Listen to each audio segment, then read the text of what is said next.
योगी बोले मत आना अयोध्या। हिंदू जनमानस के 500 सालों का इंतजार, सैकड़ों लोगों की जान की आहुति, सैकड़ों आंदोलन, हजारों युद्ध और लगातार 500 सालों का इंतजार के बाद एक घड़ी आई है, वो भी जनवरी मंथ में 22 जनवरी श्री राम मंदिर का, पुरुषोत्तम मर्यादा भगवान श्री राम के भव्य मंदिर का उद्घाटन का। इस उद्घाटन में माननीय योगी आदित्यनाथ जी ने बोला है कि आप अयोध्या मत आइए। जान के बहुत मन में सोच पड़ जाता है आदमी की, ऐसा क्यों? एक हिंदू हृदय सम्राट, संत, मुख्यमंत्री, जिनके कार्यकाल में भगवान श्री राम का भव्य मंदिर का उद्घाटन हो रहा है और उन्होंने ही बोला है कि आप अयोध्या मत आइए। घबराने की बात नहीं है। 22 जनवरी 2024 उस भव्य मंदिर का शिलान्यास का दिन है और विश्व के 22 से 25 हजार लोग उस धरती पे आने वाले हैं, अति विशिष्ट लोग। उनके सुरक्षा को ध्यान में रखते हुए यूपी सरकार ने यह घोषणा की है कि आम जनमानस के लिए उद्घाटन का दिन नहीं है, क्योंकि पूरे विश्व में उतना अधिक हवाई जहाज, हेलीकॉप्टर और किसी एयरपोर्ट पे नहीं रहेंगे जो Shri Ram Maryada Purushottam Shri Ram airport, international airport Ayodhya में होगा।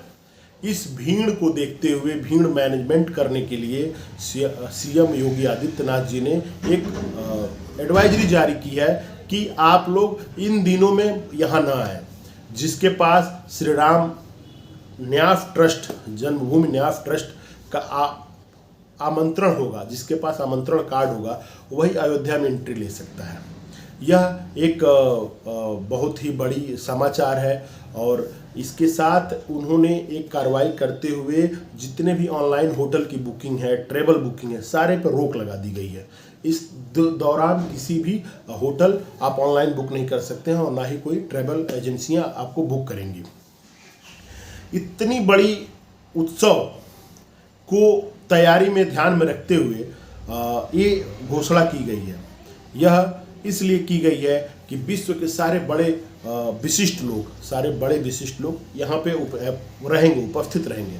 उपस्थिति में सुरक्षा का बहुत ही बड़ा एक जिम्मेदारी है उत्तर प्रदेश सरकार के कंधों पे और ख़ास तौर से अयोध्या पुलिस के कंधों पे।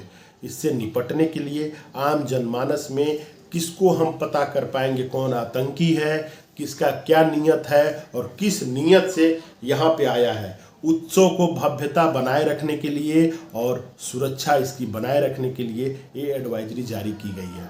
हम आपको बताते चलें कि ये जो आमंत्रण पत्र दी गई है 25,000 लोगों का, इसमें सारे अति विशिष्ट लोग हैं। हर बड़े दल के नेता, करीब 100 देशों के राजदूत इसमें और 100 देशों के लगभग देशों के लोग यहाँ जुट रहे हैं। सारे विश्व के जो भी अति विशिष्ट लोग हैं इस उत्सव में जुट रहे हैं। हिंदू जनमानस के लिए एक बहुत बड़ा इवेंट है और इस इवेंट को सक्सेसफुली करना ही है। आपको बताते चलें, केंद्र में भाजपा की सरकार है और उत्तर प्रदेश में भी भाजपा की सरकार है। केंद्र में मोदी हैं और राज्य में योगी हैं। दोनों के कंधों पे इस उत्सव को सक्सेसफुली करने की पूरी जिम्मेदारी है। वैसे इस तरह का उत्सव भारत में अक्सर होते रहते हैं, लेकिन ये जो उत्सव है एक करोड़ों, 140 करोड़ लोगों के देश का एक आस्था का, जिसका हजारों साल से करीब 500 साल का इंतजार लोगों ने किया है। उस उत्सव को किसी भी कीमत पे सक्सेस करना है और जो लोग आए हैं उनके हॉस्पिटलिटी का भी ध्यान रखना है। तो यह हम लोगों से उत्तर प्रदेश सरकार ने अपेक्षा की है कि आप लोग ना आए और हम लोगों को भी इस भीड़ भाड़ से बचते हुए इसके बाद का ही प्लान करना सही रहेगा।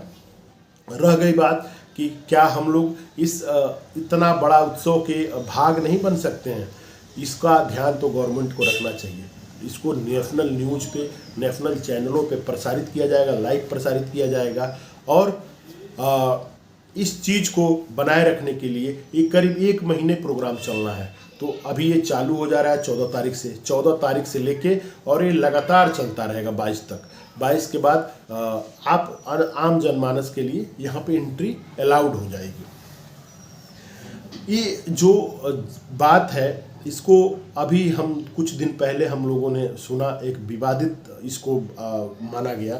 इसमें जो भाजपा के संस्थापक हैं और भाजपा के पिलर हैं, रीढ़ की हड्डी या नींव का ईंट कहिए, ये माननीय लाल कृष्ण आडवाणी जी और मुरली मनोहर जोशी को भी उनके स्वास्थ्य को ध्यान में रखते हुए न्यास परिषद ट्रस्ट के अध्यक्ष चंपत राय जी ने कहा कि आप लोगों को नहीं आना चाहिए। बाद में बवाल का रूप धारण कर लिया कि आप उन बूढ़े शेरों को ही नहीं बुला रहे हैं जिनके कामों के बल पे, कामों के फल स्वरूप आज सत्ता में बने हुए हैं।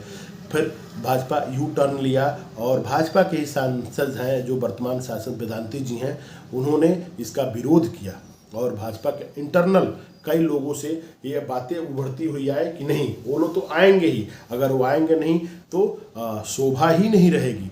अब एक विवाद और इसमें है कि माननीय योगी आदित्यनाथ जी जाके खुद पर्सनली पीएम को इनवाइट किए हुए हैं। पीएम माननीय नरेंद्र मोदी जी, हिंदू मान्यता है कि अगर आपकी पत्नी जिंदी रही, बमांगी बोली जाती हैं, आपके वाम भाग में विराज करने वाली माँ लक्ष्मी का स्वरूप आपकी पत्नी होती हैं, तो अगर आप हिंदू मान्यता है और हिंदू धर्म के सर्वश्रेष्ठ जो मर्यादा पुरुषोत्तम है, हजारों माने 140 करोड़ लोगों का आराध्य भगवान श्री राम के जन्मभूमि का अगर शिलान्यास हो रहा है, तो ना आपने भगा के शादी किया है, ना आपने ऐसे, अगर हिंदू शास्त्रों के अनुसार किया जाए तो शादियाँ कई रूप में होती हैं, जिसमें राक्षस शादी है, उसके बाद गंधर्व विवाह है, आपने तो बकायदे वरमाला का वर्ण किया हुआ है, आपने तो सिंदूरदान करके यशोदाबेन जी को लाया हुआ है। तो अगर माननीय मोदी जी इस समारोह में आ रहे हैं तो देखने की बात है कि क्या उनके बामांगी, जिसे ना तो आज तक तलाक हुआ है, या वैसे सनातन में तलाक शब्द है नहीं, फिर भी ऐसा कुछ हुआ नहीं है, तो क्या वो पधार रही हैं और उनके वाम भाग में बैठ के भगवान राम के पूजन समारोह में हिस्सा ले रही हैं कि नहीं ले रही हैं, ये देखने की बात है। फिलहाल हम लोग इसका इंतजार करेंगे। वैसे माननीय मोदी जी से अनुरोध रहेगा कि वो अपने बामांगी को लेकर यहाँ पे आएँ और भगवान राम का पूजन अच्छे से करें। फिलहाल जनता चुप बैठी हुई है और वाच कर रही है कि क्या होगा आगे। वैसे जो एडवाइजरी जारी हुई है ये सुरक्षा को ध्यान में रखते हुए है और इसको हम लोगों को पालन करना चाहिए। फिलहाल जिसको जिसको भी मिला हुआ है आमंत्रण न्यास ट्रस्ट के द्वारा, वो लोग ज़रूर आएँ और हम लोग न्यूज़ चैनल पे लाइव सबको देखेंगे और भगवान श्री राम के भव्य घर का निर्माण, मंदिर का निर्माण का उत्सव पूरे देश में हर्षोल्लास से मनाया जाएगा और इसमें हम सभी लोग भागीदार बनेंगे। इसी के साथ मेरा एक बार और आप सभी लोग प्रणाम स्वीकार करें। मैं सुधीर शर्मा भट्ट।